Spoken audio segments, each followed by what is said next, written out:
পুরনো বছর 2025 আমাদের থেকে বিদায় নিতে চলেছে। আর আমরা এই সালটাতে অনেক মানুষকে কষ্ট দিয়েছি, আবার অনেক মানুষের কাছ থেকে অনেক ভালোবাসা পেয়েছি। তা অনেক আনন্দ, ভালোবাসা, কষ্ট সব কিছু নিয়ে এই সালটা আমরা কাটিয়েছি। আর এই চলে যাওয়া বছরটাকে বিদায় জানিয়ে আমরা নতুন বছর আসার আনন্দে থাকি। আর আমরা চাই যাতে নতুন বছরটা খুব সুন্দরভাবে জীবন কাটাতে পারি।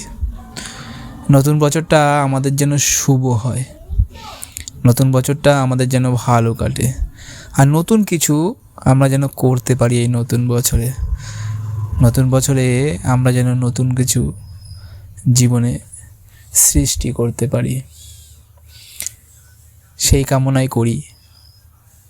আর সবার জন্য সেই কামনা করি যাতে সবাই এই নতুন বছরটা খুব সুন্দরভাবে কাটায়, আর সবার জীবনে যেন এই নতুন বছরটা খুব সুন্দরভাবে আসে।